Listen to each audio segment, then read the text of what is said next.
तो जब भीम ने प्रतिज्ञा की थी, दुर्योधन था आदमी, हाड़ मांस का एक पुतला, किंतु जब युद्ध के मुकाबला हुआ तो दुर्योधन था वज्र।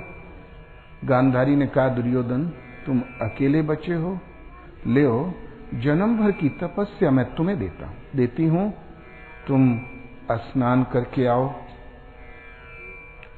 और वैसे ही आओ जैसे तुम जन्मे थे, एकदम नगन। चला दुर्योधन। भगवान ने देखा कहां क्या घट रहा, उन्हें तो सब मालूम था। वो बीच रास्ते में मिल गए। रात को 8 बजे एकदम नंग धड़ंग दुर्योधन चला आ रहा था। बोले, अरे युवराज, तुम इस दशा में युद्ध से घबरा कर विकसित तो नहीं हो गए हो तुम? तुम्हारा रुख गांधारी के महल की ओर है, क्या तुम गांधारी के पास जा रहे हो? बोले, हाँ केशव, माताजी ने इसी स्वरूप में आने के लिए आदेश दिया था। बोले, मर्यादा तो न जाने तुम कब से भूल चुके हो भारतवंशियों, तुम दूध मुहे बच्चे नहीं हो, तुम्हारे लड़के हैं, नाती हैं, पनाती है, तुम शूरवीर हो, क्षुद्र प्राणों के लिए माता के सामने इस दशा में जाओगे? मर्यादा की भी हद हो गई, जाओ जाओ, बहुत प्रतीक्षा नहीं कराना चाहिए। दुर्योधन ने सोचा, कह तो ठीक रहे, भला इस दशा में माताजी के सामने कैसे जाऊं? तुरंत कुछ लपेट लिया। गांधारी ने जहां पट्टी खोली और ताका तो पूरा शरीर वज्र हो गया, वज्र कोटेड। फिर देखा ये क्या लपेट रखा है। बोले, माताजी एकदम नग्न में बड़ा हो गया हूं, सयाना हो गया हूं, आपके सामने कैसे आता है? बोले, बड़ों की आज्ञा तो तुमने कभी मानी ही नहीं। यदि बड़ों की आज्ञा ही मान ली होती तो आज ये युद्ध ही नहीं होता।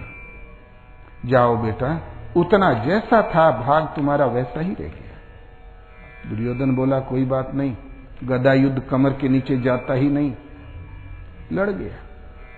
अब थोड़ी देर के बाद युद्ध गदा से लड़ा दुर्योधन, उसे मालूम हो गया।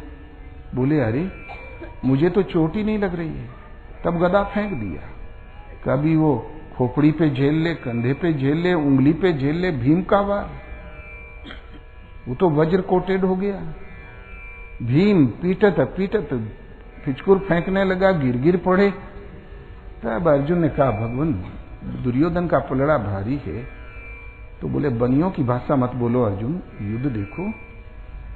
अच्छा तुम ऐसा करो, उसको प्रतिज्ञा याद दिला दो। बोले, प्रभु प्रतिज्ञा तो जंघा तोड़ने की थी।